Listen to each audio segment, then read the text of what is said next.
bigger. I'm just going to word it today. I just have pictures. So, as we all know, What Sargasso Sea is Jean Rhys's response to the lovely Charlotte Bronte's novel, Jane Eyre. So, Charlotte Bronte, by her own account, when it comes to the story of Bertha, because Bertha, who we know as Antoinette, Charlotte Bronte herself said that she did not give Bertha a story, and she never intended to. She never set out for Bertha to have her own story. And so this is how we see Jean Rhys kind of take that idea and run with it. And so on the left I have the actual castle that Charlotte Bronte envisioned in Jane Eyre. That is the one that she inevitably burns down. And this is something that, despite both of these women having two completely separate ideas of who they wanted to focus on as characters, Jean Rhys drew a lot of similarities from Charlotte Bronte's novel, in the very first being with her drawing on her own settings in her own life. And this is Jean Rhys. So she was born on the island of Dominica to a Creole mother and a white father. And so, as we talked about in the last class, Dominica is not like America, where class and race were something that were clearly defined. So Dominica has something like 181 different races. So race wasn't quite as taboo, and so miscegenation wasn't something that was a big deal.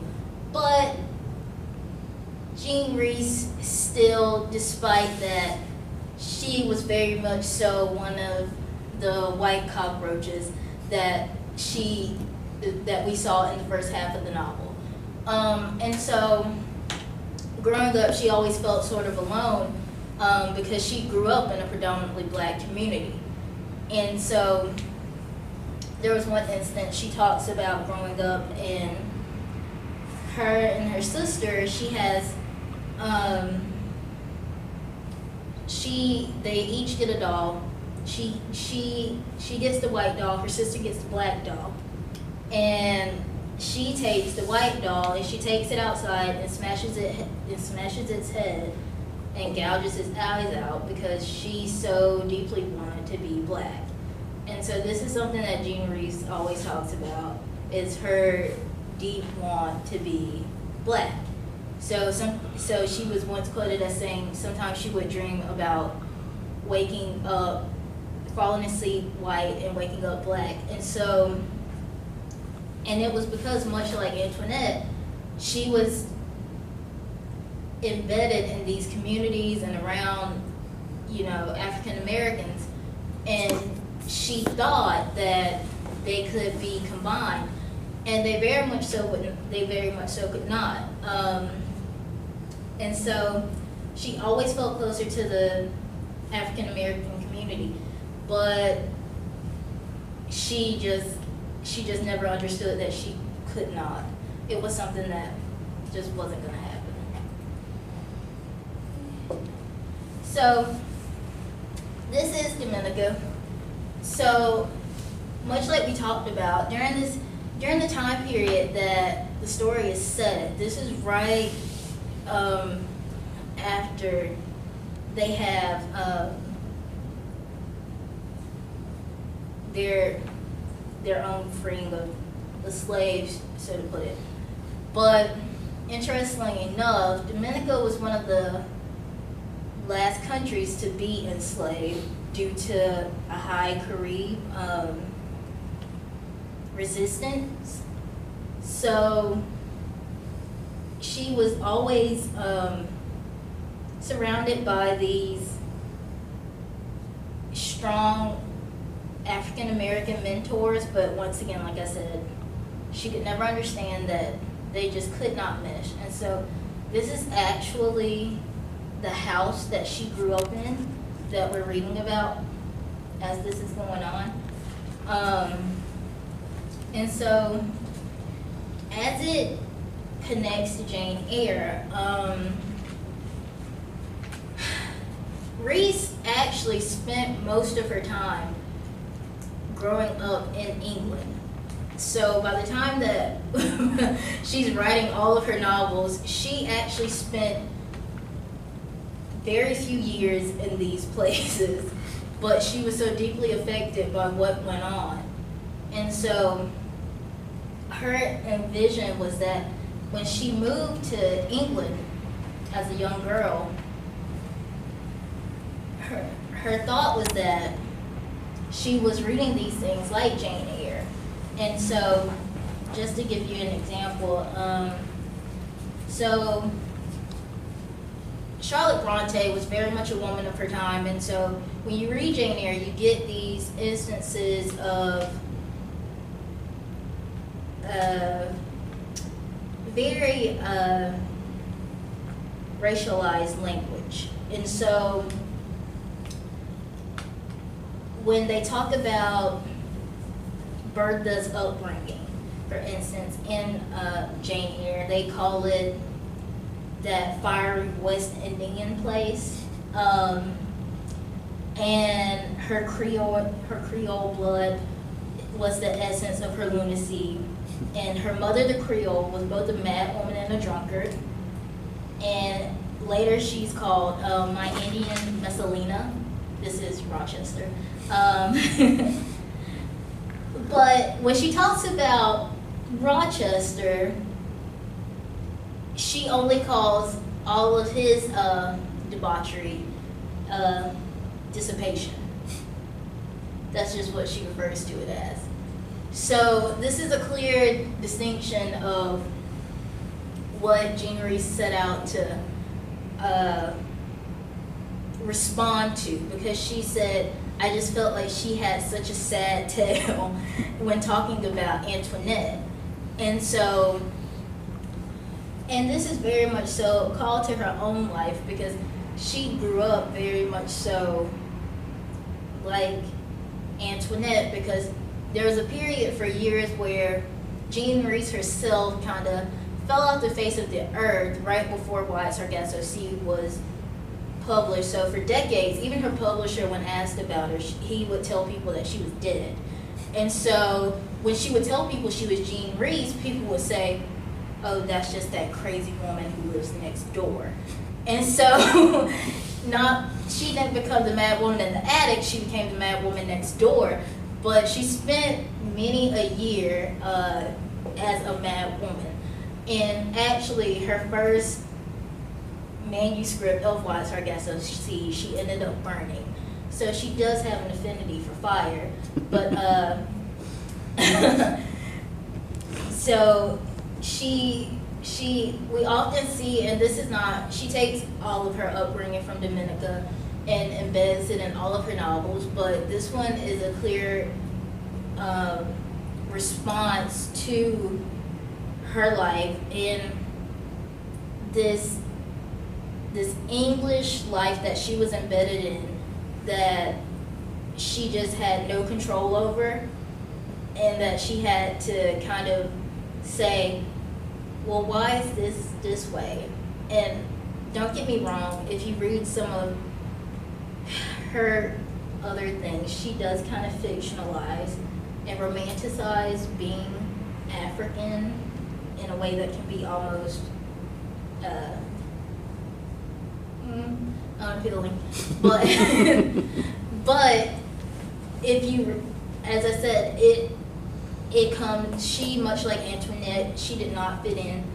She was called, she did not fit in with her white counterparts, because she was so embedded in the African American community. And even though she wanted to be embedded within the African American community, she she was very much so a white cockroach. So, and she was actually called a coon by her white counterparts once she moved to England.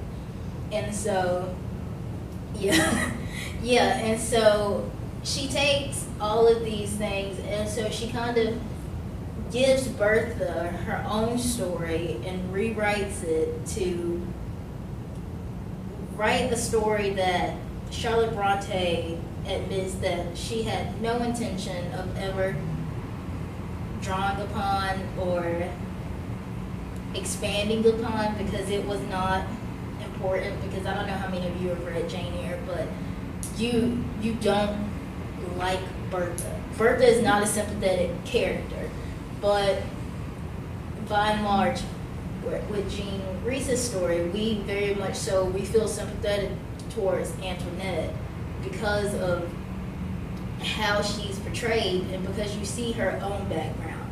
And so Charlotte Bronte never intended to give Bertha this kind of background story, but Jean Rhys saw a lot of herself and an opportunity because she was in these covenants where, and this is actually the covenant that she talks about on the left in our story, where everything was racially divided, and she just did not fit in, and so she was made to read all these stories, and she was like, well, why didn't anybody ever talk about that person that looks like my maid and my friend, even though they're not, my friend is not really my friend, which is how she often felt. But any questions? Comments? Okay. Oh, Just Brandon. something I'm curious about. Yeah. Sorry, this is a stupid question, but how can No. a building made out of rocks and stone burn down? Oh, how did it? This was actually,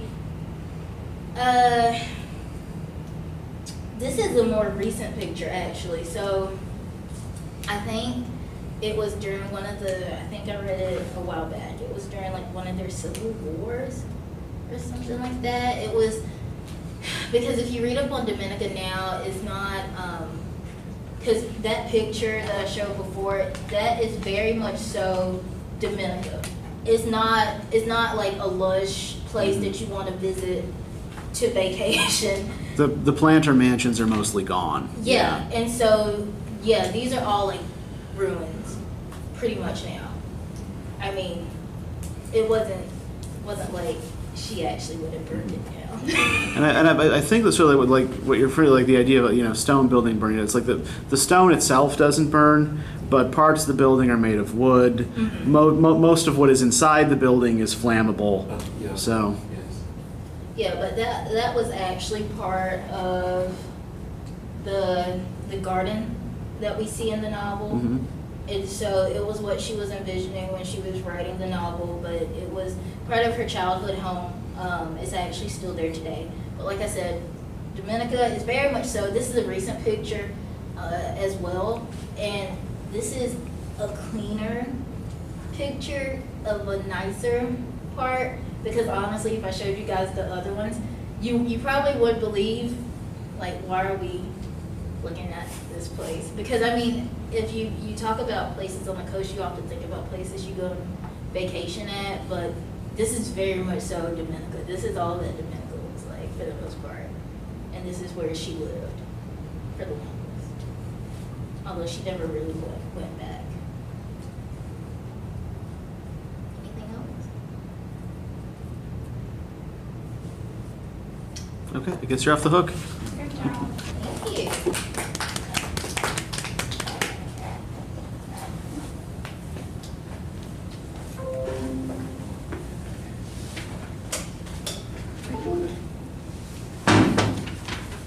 Right. So there's a couple of quick things I'd like to build on that Dee mentioned. First is that this idea in general, is this doing anything? Of course it's not. All right. This idea of, let's hope this marker works, the so-called mad woman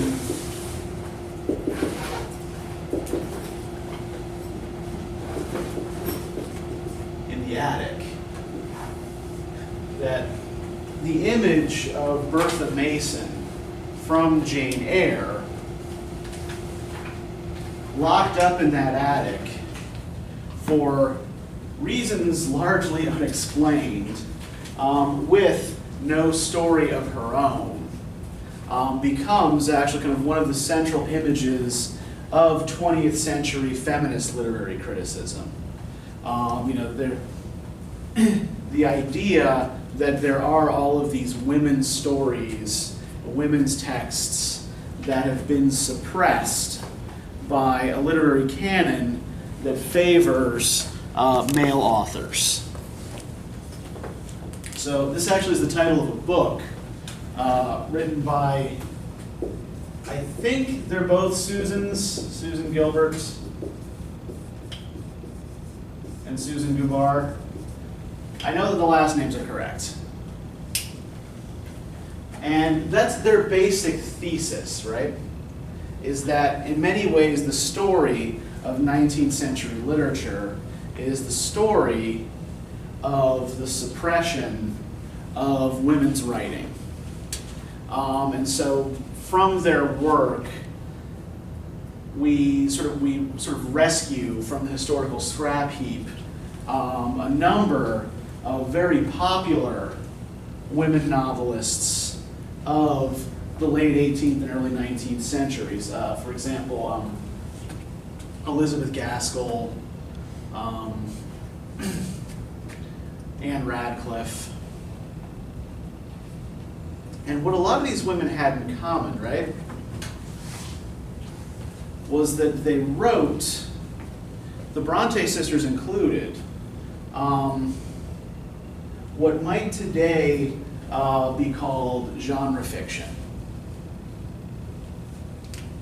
Does anybody know what I mean when I talk about genre fiction?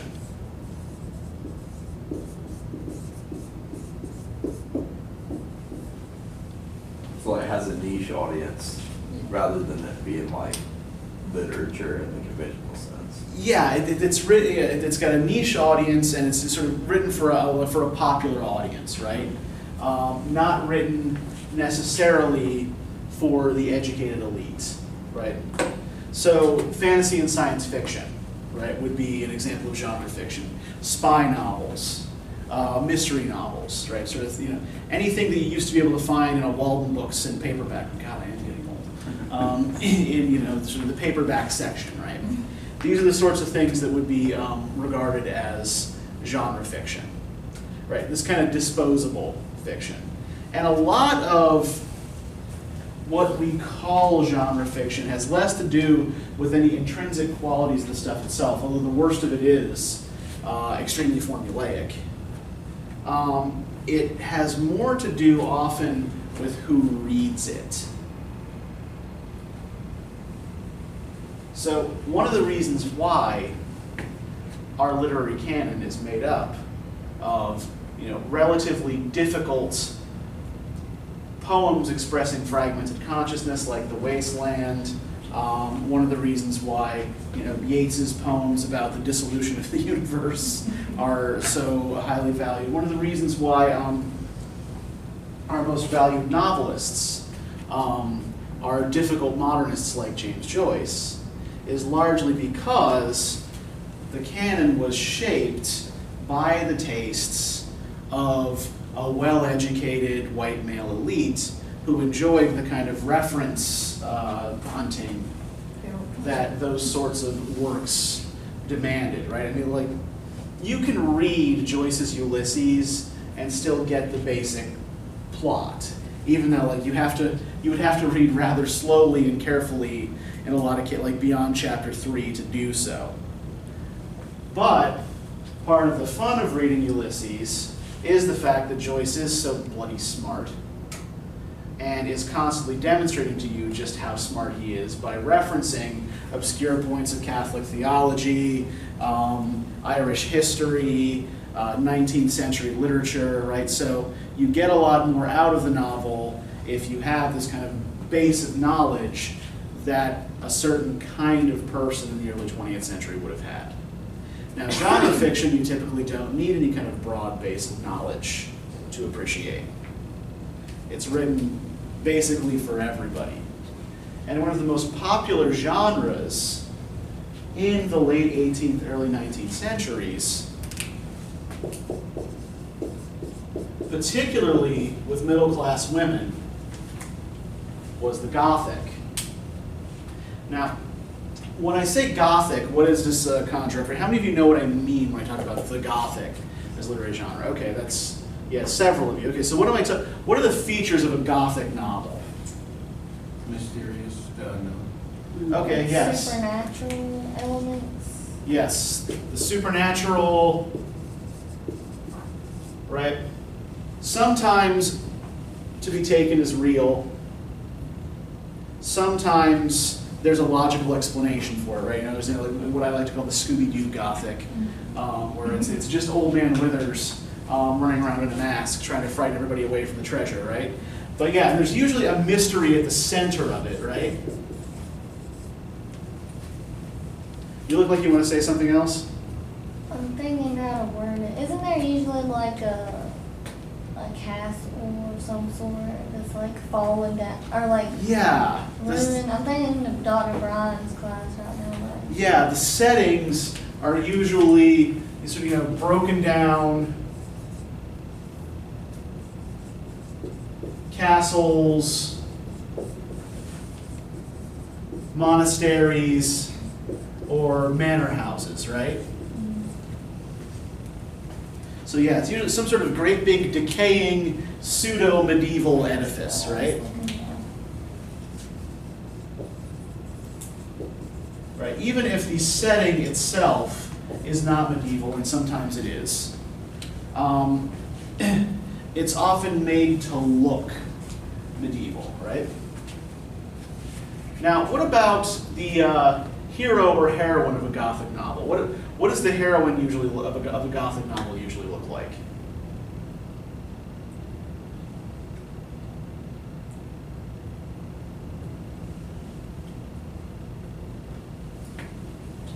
Typically, particularly in what's sometimes referred to as the female Gothic, our protagonist is a young woman who is in some way sexually threatened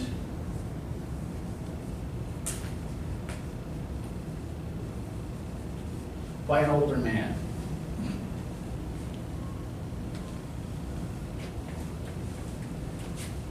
In the male Gothic,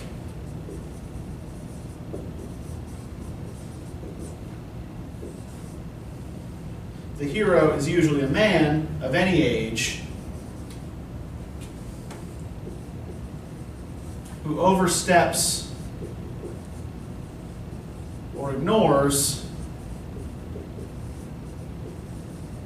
social rules in pursuit of either, you know, his own pleasure or infinite knowledge or some other inscrutable goal, right? So, like, one of the most famous examples of a male Gothic novel is Matthew Lewis's book, The Monk. And have any of you ever heard of it? Okay, what do you know about it, Dee? Have you ever read it? No, it just gets checked out by frequent. Okay. Really? People check that out at the library a lot? They often have to order it. Well, all right. Well, okay. That's interesting to know. The basic plot of the book, right, is there is a young abbot in a Spanish monastery in the Middle Ages who is consumed with desire for a local young woman. And so he resorts to the power of black magic in order to win her, right? And at the end is thrown into the yawning pit of hell and consumed by devils. So, yeah. Good times, right? Fun read. Yeah, don't read it by yourself at night. Well, this makes sense now. Yeah. But that would be an example of the male Gothic, right? The model for the male Gothic seems to be something like, how many of you are familiar with the Faust myth? Okay, yeah, what's the basic outline of the Faust myth? He wants to be like, he makes a deal with the devil, Yeah. right? And I guess he wants to be the smartest man Uh-huh. ever. Yeah. So he meets all these historical figures at some point. Mhm. And then eventually, I think, I don't remember the end, he ends up losing his soul Yeah. to the devil. Yeah. Right. The basic model of the Faust myth, yes, he's a scholar who is after infinite knowledge. Right. Because earthly knowledge no longer satisfies him. And so, yeah, he makes this deal with the devil and sinks gradually into dissipation, right? There's that wording, dissipation. And finally is dragged off to hell at the end of the story. There are many different versions of the story, right? But yeah, this is the basic model for the male Gothic, right? Is that earthly things don't satisfy. And so they go after something bigger and darker. Now the female Gothic, on the other hand, something like Jane Eyre actually is modeled very much on the novels of Anne Radcliffe, who was the the most successful practitioner of the female Gothic, right? There was always a logical explanation in Radcliffe's novels for why these supernatural things appeared to be happening. And yeah, they always happened to these sort of young women who were trapped in situations they couldn't understand with these threatening older male figures, right? And in Jane Eyre, Rochester is this kind of threatening male figure through most of the novel, right? He is sexually interesting to Jane, right? She's attracted to him, but at the same time is frightened and repelled by him. And I think that a lot of what we have going on in Wide Sargasso Sea is a kind of marriage of these two traditions, in part because it uses both Rochester and Antoinette as perspective characters. Right, so Rochester, who's never named in the novel but is clearly supposed to be Charlotte Bronte's Rochester, has agreed to marry Bertha Antoinette Mason. Why? For money. Yeah, for money, right? Because he's a younger son who will otherwise inherit nothing, right? Go I ahead. also thought it was to be independent from his father and brother, who later revealed that they were deceased. Oh yeah, that's the idea. Is his brother is going, because he's the younger son, under English law, which is frequently referenced in the novel, right? Under English law, Rochester's not entitled to any portion of his father's estate. It all goes to his older brother. And so, if he wants any kind of life for himself, he has to go out and find it. And so he makes this dark bargain with Richard Mason, right? In which he gets not only Antoinette, but all of her property. But he is getting more than he bargained for, in that there is a history of madness in the family, and that he is thus transplanting himself to a context that he does not understand, right? Did you ever know, did you notice how many times he refers to Dominica as being like a dream or being unreal? And she says the same things about England, right? When she's in England, now granted she's locked up in an attic most of the time, but when she's in England, she doesn't believe she's in England, right? This place is unreal. This place is not England. I don't believe I'm in England. And we have these supernatural elements as well, right? in particular, I can still see from last time that I wrote zombie on the bottom of the board here, right? There are a number of references to Caribbean zombie lore. For one thing, does Rochester call Antoinette by her preferred name? He renames her Bertha, right? Because Antoinette was her mother's name, and he doesn't want her being like her mother, right? So that renaming is part of the traditional voodoo or Bayo ritual that creates the zombie, right? The zombie does not have their own name, you give them a new name. It's like, no, you are not who you were, you are who I say you are now. Now, yeah, go ahead, Caleb. Hey, this may go back a little bit, but was the Mad Woman in the Attic thing only from Jane Eyre, or was that like an archetype and other things before this, or is that just like where it came from? You know, that's actually an interesting question. Like, at least as far as the book here is concerned, they're talking specifically about Bertha Mason. Right. They're using that sort of specifically as the image. And I'm trying to think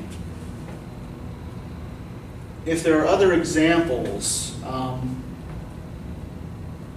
I mean, there are certainly like lots of examples in Gothic fiction of people with secrets who get locked up to prevent them from telling anyone. I should know if it was like intentional on, I guess it was Charlotte Bronte that wrote down there, for it to be like the suppression of women's stories, or because we were talking about that earlier. Yeah. I know you could never tell her intent, but Yeah. I know through time that's how people have interpreted it. Yeah. But like she was saying, she never intended to tell that story, so. Yeah, and you're right, yeah. She, like, really, for Charlotte Bronte, Bertha is just part of the regular Gothic machinery, right? She's this mystery that lurks in the house that Jane, has to, uncover or solve or contend with in some way, right? Now, this is also a mystery that when it blows up the whole house with it, right? She takes everything with her. But yeah, the idea that Bertha Mason's story is a suppressed story, yeah, is probably not one that would have been original to Charlotte Bronte. She wasn't even really thinking. Jane Rhys actually never, people actually don't consider it to be, there's like a small faction of people that don't consider it to be like a feminist piece, because she, I think like one of her ex-husbands convinced her to write it. She had a few, yeah. Yeah, and so there's like a small faction of women that are like, because you wrote this because of a man, it can't be considered. Yeah, and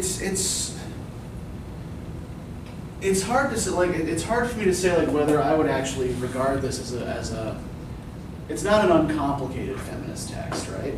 Yeah, and I don't think she meant for it to be either. Yeah, I think she really just was trying to tell her own story within a story.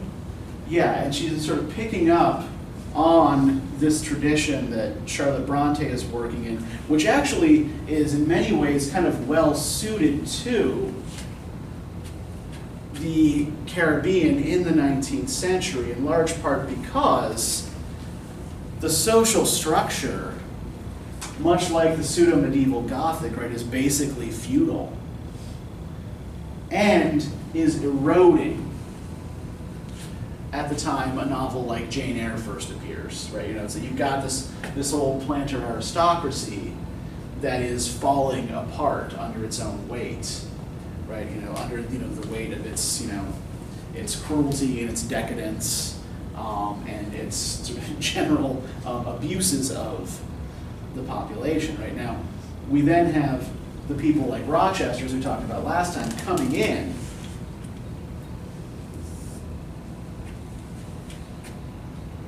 with systems of consistent laws, who are much more concerned about money than they are about land or about status. But we see that ultimately it ends up being more of the same thing. right? That he's basically taken everything Antoinette had, even her name, from her. And is he really, as it turns out, much different from Antoinette's dissipated, degenerate father?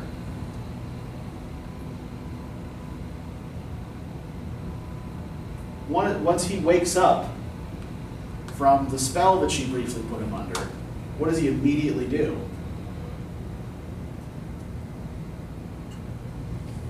Have relations with the half servant and Indian. Yeah, immediately, the following morning, he has sex with the mixed race servant girl,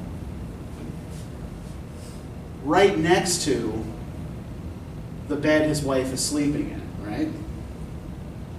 Where she can clearly hear him, where she certainly knows what's going on. So, the English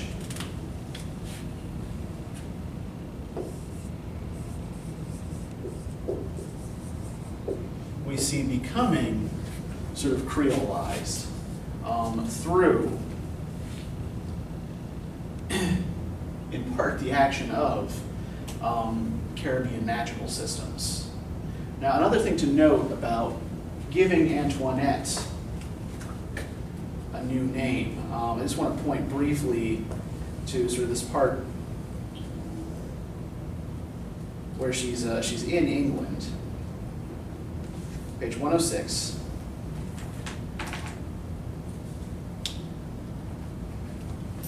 There's one window high up. You cannot see out of it. My bed had doors, but they have been taken away. There is not much else in the room. Her bed, a black press, the table in the middle, and 2 black chairs carved with fruit and flowers. They have high backs and no arms. The dressing room is very small. The room next to this one is hung with tapestry. Looking at the tapestry one day, I recognized my mother dressed in an evening gown, but with bare feet. She looked away from me, over my head, just as she used to do. I wouldn't tell Grace this. Her name oughtn't to be Grace.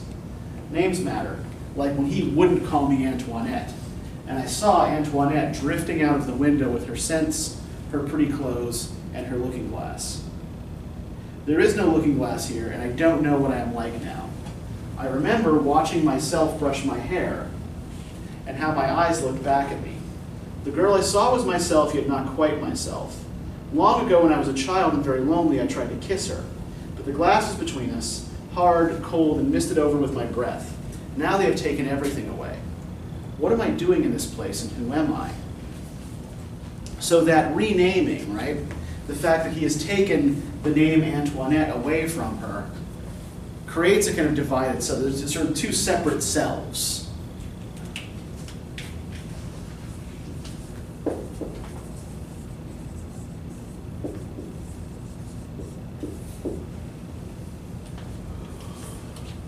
Right. She can no longer identify the girl in the mirror as herself. Right? She acts as though it's a separate being, a separate person. How many of you are familiar at all with the work of the psychoanalyst Jacques Lacan? Which is a great name because it sounds like Shaka Khan if you say it really fast. I know we talked about it in one of your other classes, but I don't remember a whole lot of it, Okay. honestly. So Lacan is the guy who theorizes these 3 major stages of psychological development in childhood, right? The first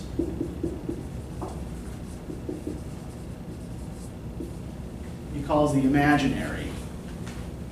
Right? When you're in the imaginary stage, right, you are united with all other beings. Right? You don't differentiate yet between yourself and others, in part because you are still dependent on your mother and on your mother's body for virtually everything.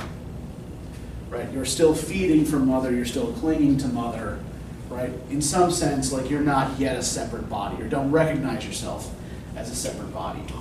The second, and you'll probably see where I'm going with this here, Lacan calls the mirror stage.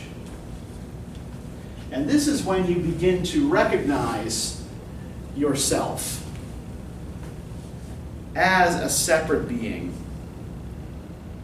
as something else, in part by seeing yourself reflected in a mirror, but also like by seeing the way other people's behavior towards you reflects back on you, right?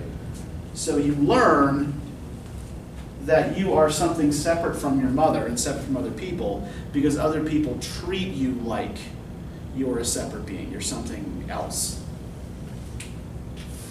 And through the way other people treat you,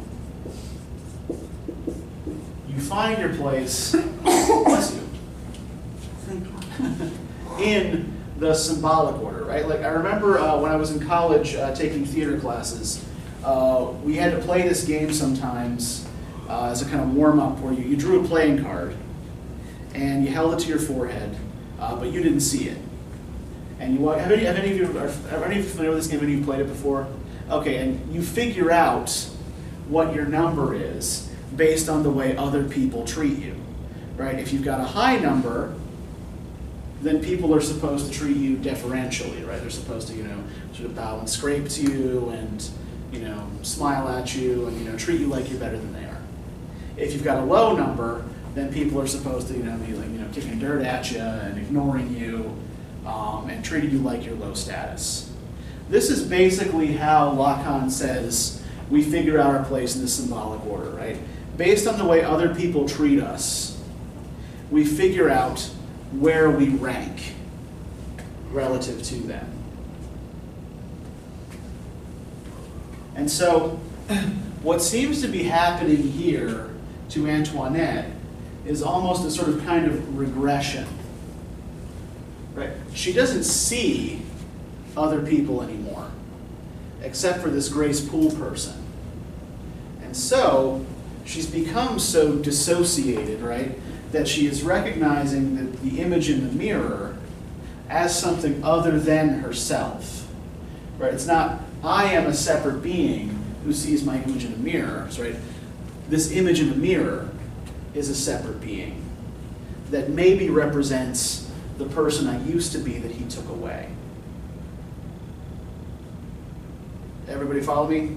Everybody, okay. So let's pursue this a little bit, right? So she is in a world that she describes here as alien, right? So there is still the sound of whispering that I've heard all my life, but these are different voices.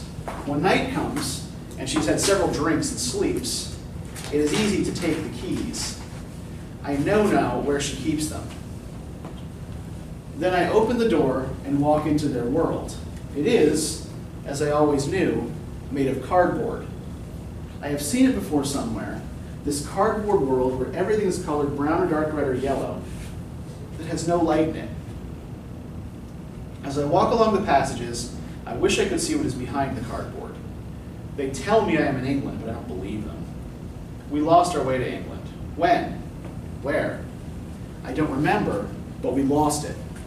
Was it that evening in the cabin when he found me talking to the young man who brought me my food? I put my arms around his neck and asked him to help me. He said, I didn't know what to do, sir. I smashed the glasses and the plates against the porthole. I hoped it would break and the sea come in. A woman came and then an older man who cleared up the broken things on the floor. He did not look at me while he was doing it. The third man said, drink this and you will sleep. I drank it and I said, it isn't like it seems to be. I know. It never is, he said. And then I slept. When I woke, it was a different sea, colder. It was that night, I think, that we changed course and lost our way to England. This cardboard house where I walk at night is not England. Now, the important thing here, I think, is the cardboard house.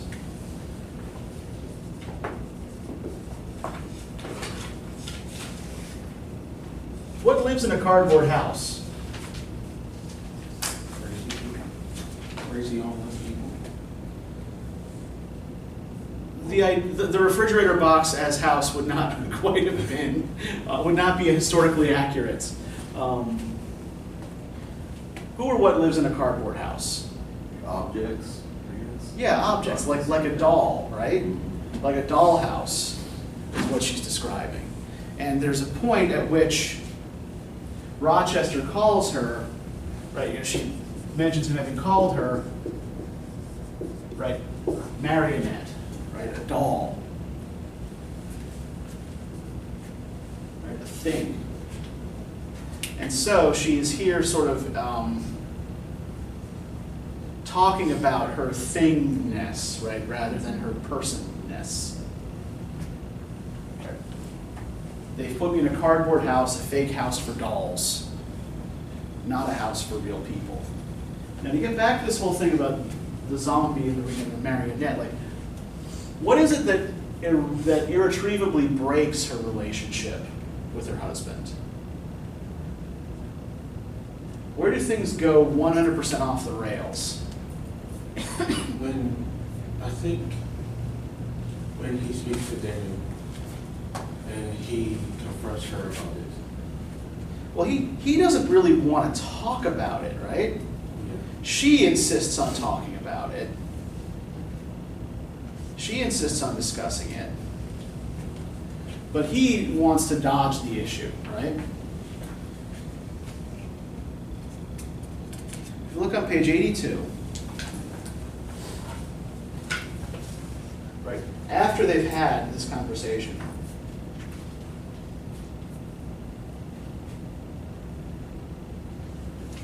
"Your mouth is colder than my hand," she said. I tried to laugh. In the bedroom, I closed the shutters. "Sleep now, we will talk things over tomorrow." "Yes," she said. "Of course. But will you come in and say goodnight to me?" "Certainly I will, my dear Bertha." "Not Bertha tonight," she said. "Of course. On this of all nights, you must be Bertha." "As you wish," she said. As I stepped into her room, I noticed the white powder strewn on the floor. That was the first thing I asked her, about the powder. I asked what it was. She said it was to keep cockroaches away. Now, what is the white powder really? What is its real purpose? Where'd she get it? Yeah. This is the powder she got from Christophine as part of a love spell to make her husband fall in love with her. But I think it's interesting that she says it's to keep cockroaches away. Because, let's think back to what she and her family were called by the black people in Jamaica before they, before and after the house was burned down, right? White cockroaches.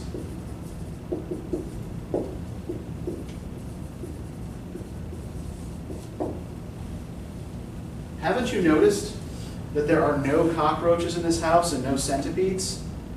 If you knew how horrible these things can be. She had lit all the candles, and the room was full of shadows. There were 6 on the dressing table and 3 on the table near her bed. The light changed her. I had never seen her look so gay or so beautiful. She poured wine into 2 glasses and handed me one, but I swear it was before I drank that I longed to bury my face in her hair as I used to do. I said, "We are letting ghosts trouble us. Why shouldn't we be happy?" She said, "Christophine knows about ghosts too, but that is not what she calls them. She need not have done what she did to me. I will always swear that she need not have done it. When she handed me the glass, she was smiling. I remember saying in a voice that was not like my own that it was too light. I remember putting out the candles on the table near the bed, and that is all I remember. All I will remember of that night."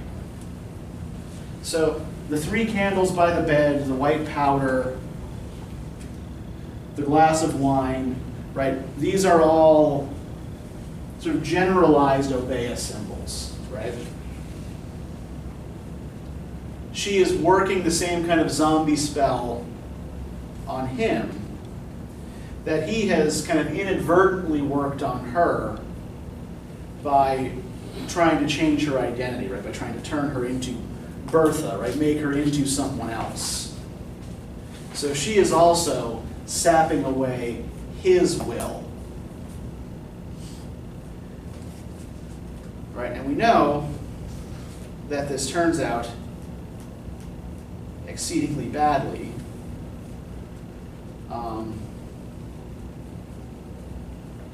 we look, page 67, right? Does Christophine want to do this? No. No, she's like, yeah, this is a bad idea, right? She threw her head back and laughed loudly, but she never laughs loudly, and why is she laughing at all? So you believe in that Tim Tim story about Obeah. You hear when you so high? All that foolishness and folly. Two besides, that is not for Becky. Bad trouble come when Becky meddle with that, right? So Becky, this is not something for white people, right? When white people mess with Obeah, it goes poorly. When white people participate in these older African-based rites and traditions that are not for them and are not part of their culture, everything tends to go south very quickly. And so this is her warning, right? It's like, no, it's actually, in a lot of ways, it's kind of about cultural appropriation, right? It's like, no, this isn't for you.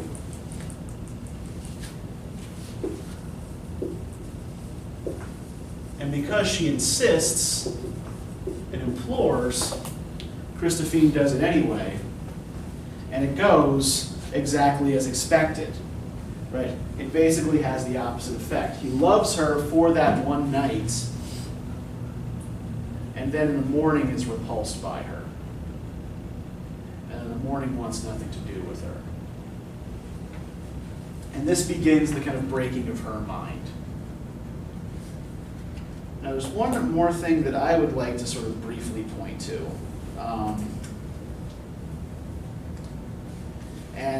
Then I'll just open it up to any sort of questions that you guys have, because we're coming close to end of time here. Right? If we look on page 109, back in that very short little England chapter. I was wearing a dress of that color when Sandy came to see me for the last time. Will you come with me, he said. No, I said, I cannot. So this is goodbye? Yes, this is goodbye. But I can't leave you like this, he said. You are unhappy. You are wasting time, I said, and we have so little. Sandy often came to see me when that man was away, and when I went out driving, I would meet him. I could go out driving then. The servants knew, but none of them told. Now there was no time, so we kissed each other in that stupid room. Spread fans decorated the walls. We had often kissed before, but not like that. That was the life and death kiss, and you only know a long time afterwards what it is, the life and death kiss. The white ship whistled 3 times, once gaily, once calling to say goodbye. So what is Antoinette's little secret here?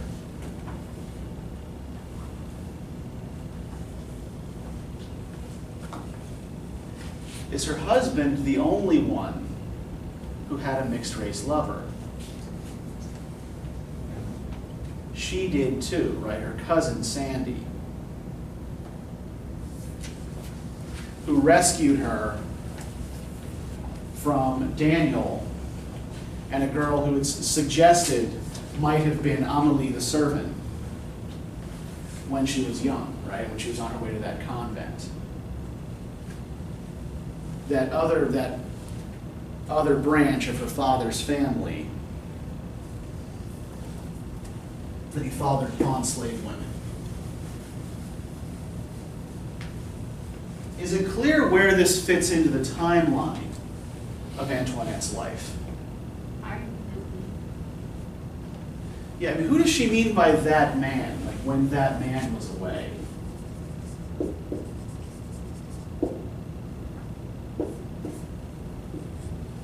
She would see Sandy when that man was away. Does she mean Mr. Mason? Possible. But she never lived with Mason, right? Her father. But her father's been dead the entire novel, right? Maybe this happened before the novel because her father pretty much did nothing with the illegitimate children, and Sandy was illegitimate. Sandy is, her father's illegitimate grandson, right? So, that anything that happens with Sandy is happening well after father's death, right? Remember, she's only a child when the novel starts. So, who in all likelihood does that man refer to? Who's the most likely candidate? Yeah, the most likely candidate here is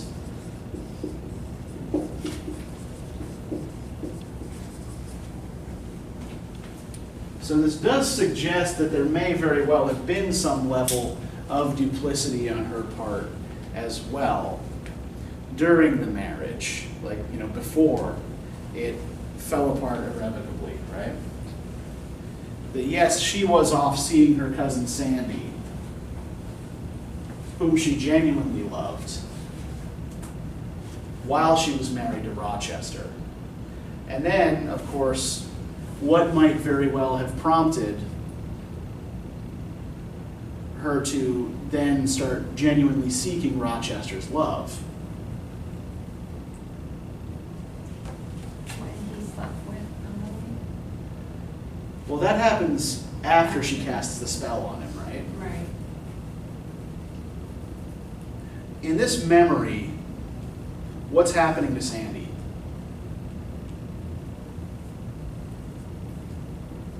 Sandy's leaving. Sandy's leaving, yeah. In this memory, Sandy is going away. And you know, I can't leave you like this, he said. You are unhappy.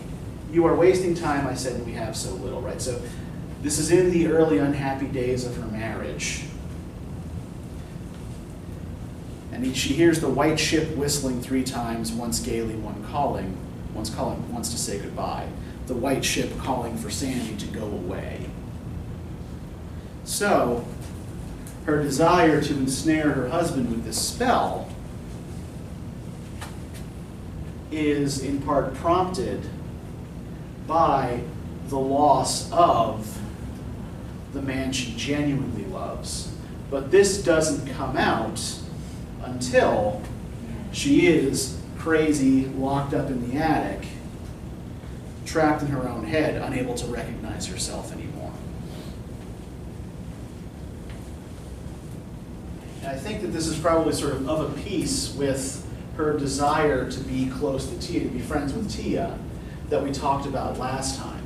Though, you know, Tia very, even tearfully, but nonetheless violently rejects her, hits her in the face with a rock.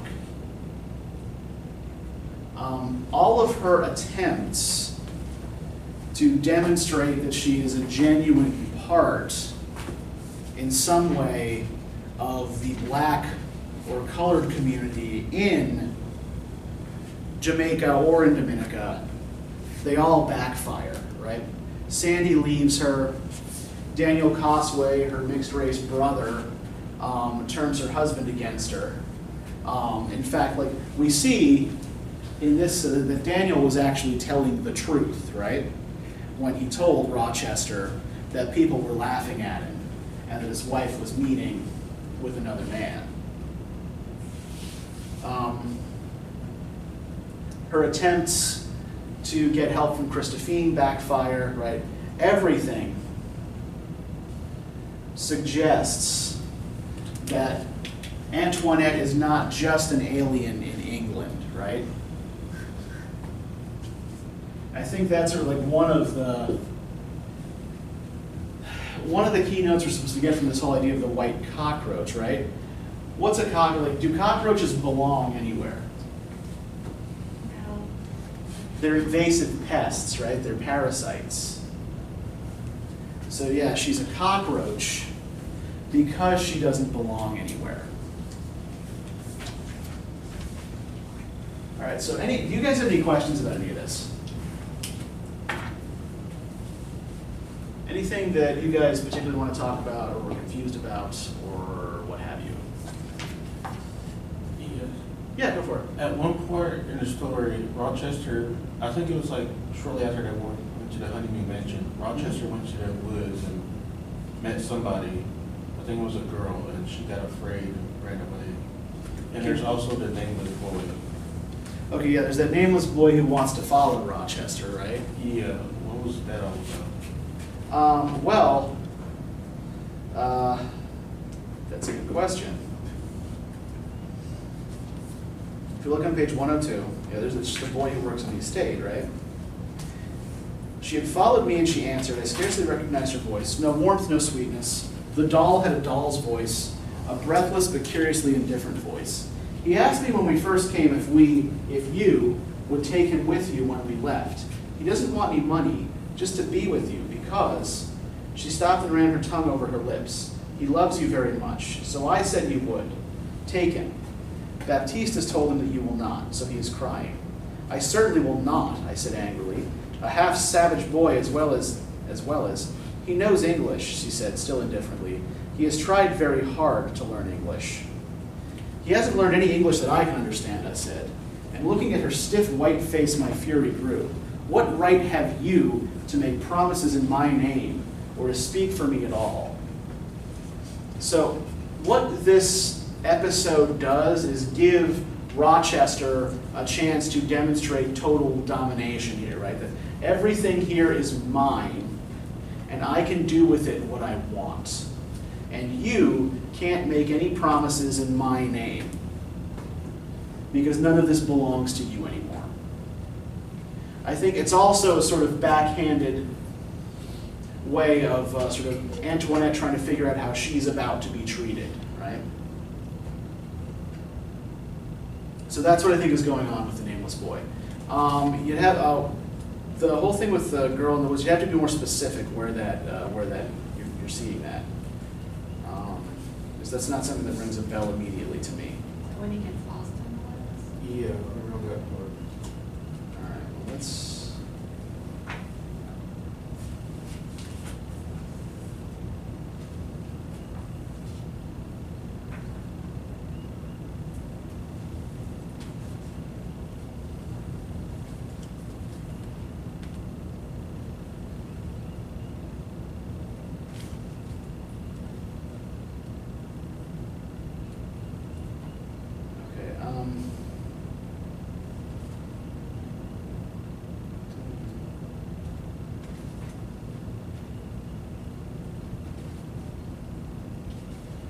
So, you know what, here, yeah, here's what I'll say, is we are actually out of time, so let's just sit on that. And I'll give you the reading questions for the arrivants. Now remember, the arrivants, this is, it's poetry, and it's not really narrative. So what you should be tracking instead of a story are themes that you see across the poems in the collection. Right, so for Thursday, what you're going to be reading is the first set of poems in the book. They're called Rites of Passage, R-I-T-S rather than R-I-T-E-S, right? It is a pun. And think about the following. Thank you, Linda. There we go.